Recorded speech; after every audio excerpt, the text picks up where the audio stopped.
نادين، أنا متزوجة صار لي 12 سنة. نادين، وعندي 4 بنات، يعني بنات صغار مو كبار. نادين، علاقتي أنا وزوجي كلش حلوة، يعني أحبه يحبني، ما عندنا شي على حب الله، نقول عايشين. ورا فترة اكتشفت إنه هو صاحب علاقات، بس العلاقات اللي اكتشفتها يعني مو علاقات كجسدية أو هيجي، يعني علاقات عابرة خلينا نقول. بس من يعني العلاقة من تخلص يرجع الوضع الطبيعي وعايشين على حب الله. هاي صار له 12 سنة احنا سوا. نادين، هسه بالجديد اكتشفت انه هو عنده علاقة. من اكتشفت عنده علاقة سكتت على حجايتي، سكتن وصبرن، سكتت ما حكيت شي. بعدين يعني عرفت انه العلاقة متطورة اكثر من هيك، اكثر من انه علاقة عابرة. نادين، عرفت تدرين شلون؟ يعني انا راقبت حسابه، من خلال الحساب انا اكتشفت هذا الشي وما حكي هالشي. بيومها كانت عندنا، يعني عندي بالبيت مناسبة، خطوبة حماية. يعني بيوم الخطوبة هو جابها، من جابها يعني انطاها هدية وهي راحت. اكتشفت انه هم طالعين سوا، ومو بس طالعين سوا، يعني واصلين انه خلينا نقول علاقة جسدية. نادين، انا ما حكي هالشي. نادين، انا ابويا متوفي. سمعيني ست نادين؟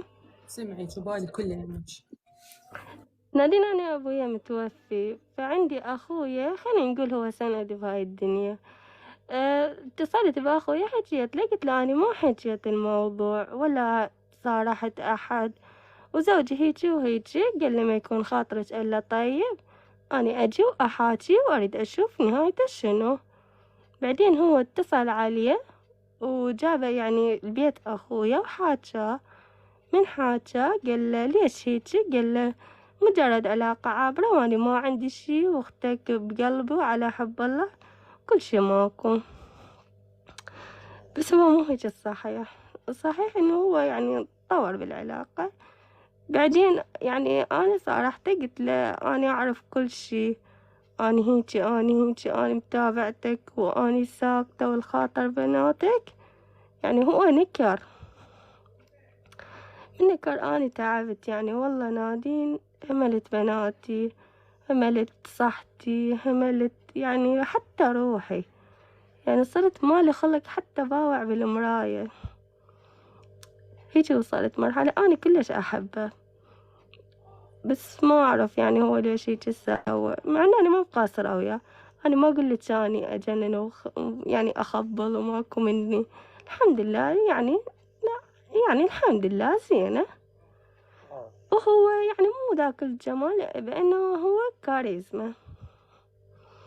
وهو يعني من خلال عمله هو يعني شغله، يعني هو يشتغل في كوزمتك، فيعني بنات طابة طالعة وهيجي، وهو قلبه رفيف. أه، نادين، هسه أني صارت الحكي.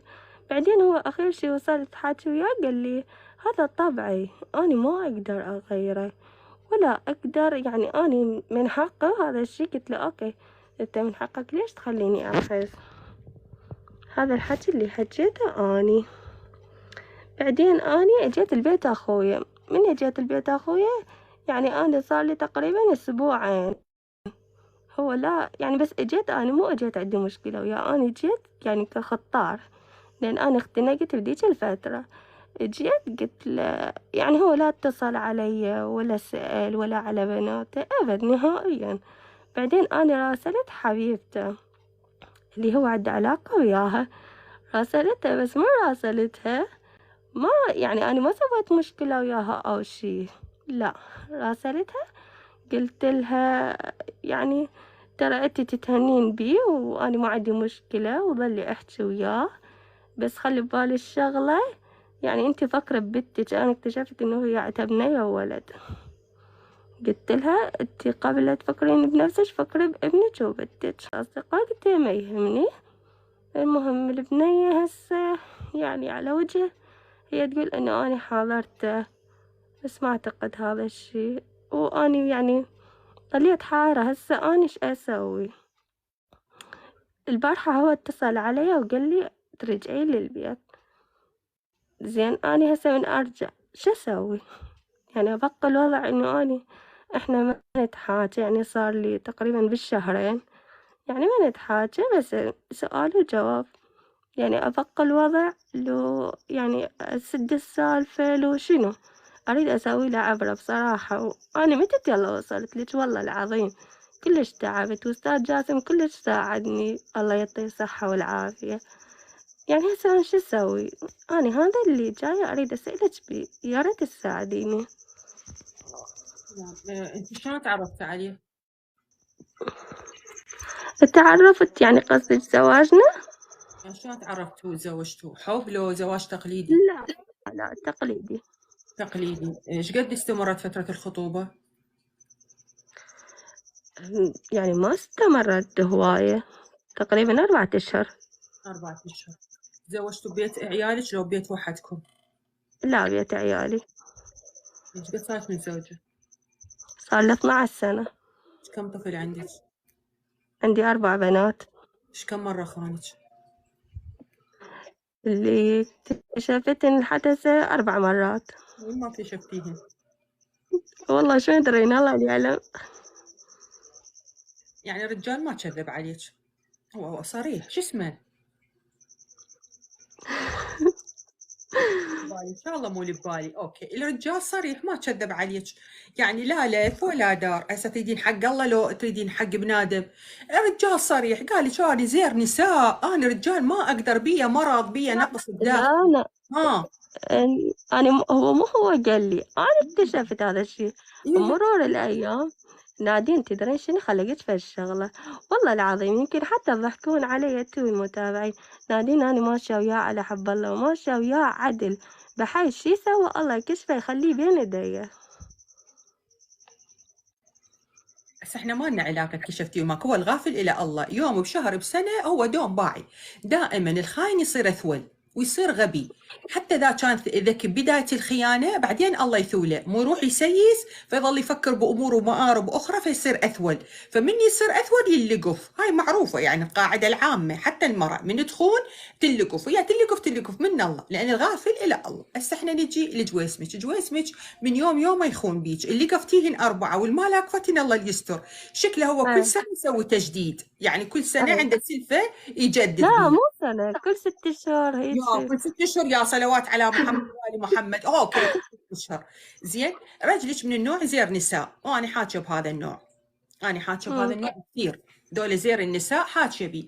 هذا اللي عتها رجال سدي المايك، هذا الصوت مال الوسوسه قاعد باع. العتها رجال زير نساء. شنو نادين يعني زير نساء؟ يعني ابو نسوان، يعني عيونه ما تمل، لو يعشقك، لو يصلى عليك، لو يموت عليك، لو حارب الكوكب واخذك، لو ما مقصر وياك بهالقد، ولو انت حور عين عايشه وياه بالبيت، اذا طخت براسه يريد يسوي شغله يسويها. ليش نادين؟ لان هذا مرض، حاله حال التوحد، حاله حال النقص، حاله حال قله الثقه، حاله حال الشيزوفرينيا، حاله حال السايكو، مرض بداخله ما يقدر يمنع نفسه. مو معناته هو يخونك هوايه معناته انت بيش قصور، ومو معناته هو يخونك هوايه معناته تروحين تخابرين فلانه وعلانه وتنزلين نفسك إلها، ومو معناته يخونك هوايه ناخذ غراضنا ونطلع من البيت ونزعل على الخالي بلاش، واحنا نعرف حتى اذا زعلنا هو راح يبقى يخون، وبوجودنا بعدم وجودنا هو راح يبقى يخون. اسمعين، بما انه انت هذا رجلك ومتعوده عليه وزير نساء، الخطأ الاول الفادح ما اريدش لا انت ولا اي وحده تكرره، تروحين تخابرين الانسانه اللي عنده وياها علاقه. ديري بالك، ديري بالك، ديري بالك، لوش تسمعين، لوش تشوفين، لوش تستفزين، لوش يجيك كل شيء سوي بحياتك، حطي له تيزاب وحرقي، ولا تروحين تخابرين البنيه العشيقه مالته وتنزلين نفسك وتحطين كرامتك بالطين. ليش نادين؟ مو قلبي يحترق، مو اضوج، مو مجرد محاولة. عسى ولعل يا نادين تطلع شريفة عفيفة وحبابة وعدها ضمير وتسمع كلامي تشبطين. ليش نادين؟ مو قلبي يحترق، مو أضوج، مو مجرد محاولة. عسى ولعل يا نادين تطلع شريفة عفيفة وحبابة وعدها ضمير وتسمع كلامي. تدخلي لها على رجال متزوج لا شريفة ولا عفيفة ولا عدها ضمير ولا عدها ناموس ولا عدها شرف. هذا إنه حفظيهن. فأنت من تروحين تخابرينها ما تقللين إلا من قيمة نفسك، وما تقللين إلا من كبريائك، وما تدوسين إلا كرامتك. ما راح تسوين شيء، أنت ما راح تسوين شيء، لأنه السناقل خير من الله، والشباب المطلقين خير من الله، والأرامل خير من الله. خوب السناقل خير من الله. كل الشباب بلشت تعزف عن يعني ضاعت الدنيا، خلصت، تروحين على متزوج، فلا يجي ببالك انه هي حبابه وادميه وراح تنقهر علي ويجوز يطلع عندها ضمير. تركضي لها ورا متزوج وتدخل بعلاقه ويا متزوج، هذه لا ذمه ولا ضمير. حفظيهن. فديري بالك تروحين تخابرين على وحده اكتشفتي انه او عرفتي رقمها او عرفتي وات ايفر من حساباتها، تروحين تخابرينها. حاكيتها سنين وابقى اعيدها. من تسوين هاي الحركه وحده من الاثنين، وحده من الاثنين، يا اما تخلينها تعاند وياك وتحسسينها وتوصلينها لقيمه وهي ما إلها قيمه، وتوصلينها المستوى انه هي دخلت وسيطرت وقعدت وهي هذا الشيء مو صح، وتوصليها المرحله انه رجلك يعشقها موت، وواصله بيك مرحله انه انت قاعده تخابرينها وانت الزوجه وانت الحلال وانت امام الله وانت امام المجتمع وانت ام اولاده. من وصلتيها لهاي القناعه والغرور انه انت زوجته الاصليه تخابرينها وتتوسلين بيها، هاي اول وحده راح تبقى تعاند وياك، راح تبقى تعاند وياك. عمور يا قلب مغير صورتك يا مجموع. عمار شكرا لك قلبي اخوي الغالي. ثاني شغله تسوي لك مشكله الك فوق المشكله اللي انت بيها. شلون نادين؟ انا اقول لك شلون. راح تخابر على حبيب على رجلك، وراح تلفق اذا ما سجلت لك واذا ما سيبت لك، وراح ترش عليها بهارات وراح ترش عليها ملح، وراح تسوي مشكله بمشكله انت بيها. والعينتين ما اريد اشفص، رايح الشوشته وغرقان بالحب. اوكي، فاي كلمه تجي من عندها راح يصدقها. فوق الضيم البيج، فوق القهر البيج، فوق الخيانه البيج، فوق التحمل متحملته، يطب يدفر الباب يهينك ويسمعك كلام سيء ويدوس عليك ويقول لك هاي الجمله اللي تكسر قلبك كسر. ديري بالك توصلي لها لو تخابرينها لو تحكين وياها. اطردك من البيت، لو اشمرك شم اهلك، لو اخذ منك الاولاد، لو اطلقك. زين انت مجبوره تسمعين ذني الشغلتين؟ مجبوره تخلين نفسك بذني الموقفين؟ لا نادين ما مجبوره. ترى هاي اللي تروح تخابر حبيبه زوجها، ذني الشغلتين يصيرن بيها، لو الاولى لو الثانيه اللي قلتهن. فعلى شنو هذا كله وانت سويتيهن والما سويتيهن؟ هو زير نساء، هو مو نزوه وخلصت منه. اكو شباب هنا نزوه وهو وحده يفوق، هو وحده ويروح ويهددها ويقول لها زوجتي خط احمر وعائلتي خط احمر ودير بالك. بعدين كان بغيبوبه وقعد منها. كوما انا اعرف شباب كوما، لذلك مرات من تقولي لي هيك سوى وهيك سوى واعتذر مني وباس ايدي وقال لي هاي، اقول لك هذا بيه كمشه. انا اقول لك سامحين، لان غيره طق الشلاق وما له علاقه بيك ويقول لك روحي بابا روحي، ظل النسوان حشا الزينات 3 بربع، فما يهتم. واكو بيهم لا يسيسون ويمشون، واكو بيهم يرجلك الحباب العينتين، هذا زير نساء ما يشبع من النسوان. اوكي، فانت يا حبيبتي بكل الاحوال انت الخاسر الاكبر، انت الزوجه وانت الصاينه وانت ام الاطفال وانت الحلال وانت الامام العالم وانت الحافظه نفسك وانت الوفيه إله وانت الما مسويه خطا وانت الماشيه بما يرضي الله وانت الصاينه بيته. انت كلهن ذني مسويتهن. هو شو مسوي؟ دايسك، كاسر قلبك، خاينك، قاهرك، مبتشيك، ما معتبرك، ما مهتملك، لا أبالي، حقوق يجوز يوم يعطيك 10 لا، ودايس على البيت. شفت الفرق؟ هم خاين وهم زاني. من المفروض يهتم أكثر؟ هو. من المفروض يخاف أكثر؟ هو.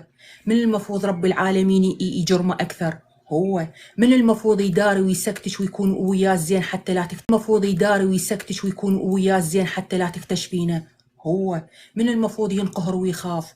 هو. من المفروض يعرف انه دا يرتكب جرم الزنا اللي تنهز لعرش السماء؟ هو. دا يصير شنو؟ انت الخايفة، وانت المقهورة، وانت التبكين، وانت المرعوبة، وانت التذلين، وانت التنداسين. انطي لي عدالة سماوية وحدة تقبل بالدا أقوله. انطيني عدالة سماوية وحدة تقبل بالدا أقوله. إنه الغلطان متونس ومستمتع ومتريع وشبعان وعايش اللحظة، وهو الغلطان والزاني والخاين، وانت الما مسوية شيء مقهورة وتبكين و24 ساعة شايلة هموم، وتروحين تذلين نفسك وكرامتك وتخابرين صاحبته وتقولي له عافية عوفي رجلي، حبابة عوفي، كان انت عندك بنية ما تخافين على بنتك. هاي الحركات مالتك اللي اموت منها، هاي انا اسميها حركات المسكنة، هذا المسكنة والاضطهاد. ما يصير حبيبتي يمه، انت القرار الك. نادين اني ما اقدر اعوفه، صراحه ما اقدر اعوفه، ما مقصر وياي وزين وياي وحباب، بس بيه مرض. شنو المرض؟ يدور نسوان، يوميا صاحب له وحده، هم زين يوميا وهم زين نسوان، ما يدور غير شيء. بقينا نخاف، هم زين تقولين ندور نسوان جنس اخر، خاف تطبين صفح وتقولين ندور جويسم، ماشي؟ فاوريدي هو راح يدور بيك بلياك، راح يدور. هذا رجليك ترفعين ايدك للسماء وتقولي له ربي أنا تزوجت واحد مريض، أنا تزوجت واحد عنده شعور بالنقص، أنا تزوجت واحد خطية عنده شيزوفرينيا، ما عنده ثقة بروحه، ويكسر الخاطر، ومن حضن الحضن، ومن زفرة الزفرة، ومن رخيصة الرخيصة، ومن قذرة القذرة، ومن تشيب التشيب. يا رب ارحمه بحاله، ويا رب اهديه، ويا رب خلي ثقته بنفسه تصير عالية حتى يكتفي بسنيدس وحدة اللي هي أني مرت انتي. اوكي، ادعي له. هذا واحد يدعي له، هذا واحد ينقهر عليه، هذا واحد ينقهر عليه، هذا مريض. هذا لو ينام ماي، يعني سوري على اخواني الشباب، لو ينام ماي 10 نسوان باليوم عنده نقص، عنده نقص، يحب يكثر النسوان حتى عسى ولعله هذه الكثرة ترد له ثقته بنفسه المكسورة، انه هو مرغوب، انه هو النسوان تريده، انه هو النسوان كانت له روحه عاليه، ولا وحده منهن تريده، ولا وحده منهن كانت له نفس عاليه. وحده من الاثنين، يا اما هرمونات القابه مشبعتهن، يا اما عنده فلوس ويصرف عليهن. وحده من الاثنين يا ماما، يا قلبي، يا عمر. انت ما يصير انت هسه انت تقولي لي عفت البيت وطلعت البيت عمي وطلعت البيت خالي. قرار الك، اجى يريد يرجعك، القرار الك، اني ما اتدخل، لا صارفة عليك حبيبتي ولا مطيتك من جيبي. القرار والقناعة إلك أنت يا ماما مهرة. ليش نادين؟ لأن أنت مرته، وأنت اللي معاشرته، وأنت أم جهالة، و12 سنة، لا سنة ولا سنتين. فأنت تقررين إذا إجاك ترجعين لو ما ترجعين، وبالحالتين راح أساعدك. إذا قررتي ترجعين تسوين الآتي: أولاً، لا أرى القرد ولا القرد يراني. يا جويسم انت بحالك وانا بحالي، لمدة 40 يوم تتحملين، ما تتحملين بكيفك. أأدي واجباتي المنزلية، وأدي شغلاتي ويا أطفالي، وأترس ثربة، وأطلع ملكة مال جمال، ملكة شكو الله يمطيني قهر وضيم من وراء أشمره واستثمره بجمالي وبنفسي، زين؟ وما لي علاقة بي. يقعد بمكان أقوم من المكان، قاعد بالهول أروح بالغرفة، طب لي للغرفة أطلع توم وجيري، طب للغرفة جواراتي طبي للمطبخ. لا تتواجهين وياه بمكان واحد. ليش نادين أسوي هذا الشيء؟ أنا أقول لك ليش تسوين هذا الشيء.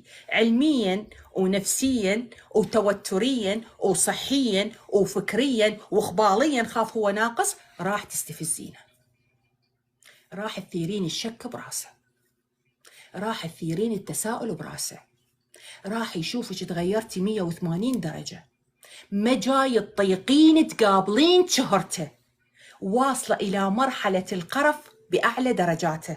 انه ما قاعد تطيقين يجمعك بيه مكان واحد، بس باقي على مود الجهال وعلى مود المجتمع وهاي السوالف التعبانه العاويه. هذا التساؤل راح يخليه ينسى اي شيء يفكر بيه من قاذورات وخيانه ويشغل تفكيره بيك انت.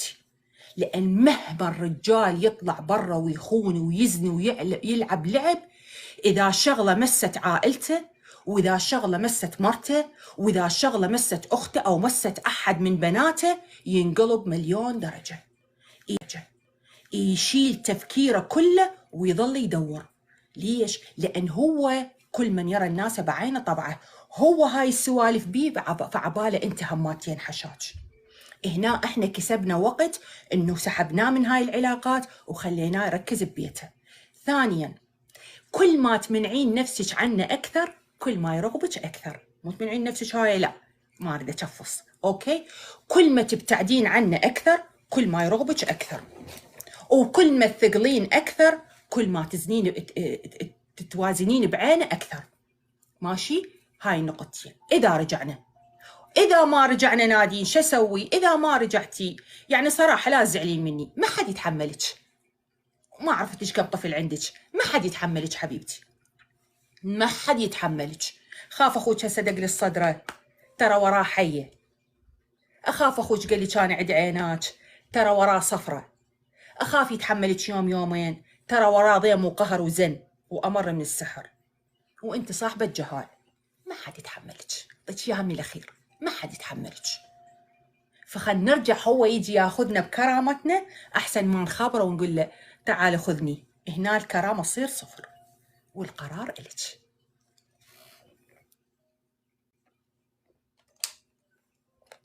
شنو رقم 4 هذا قاعد تكتبونه؟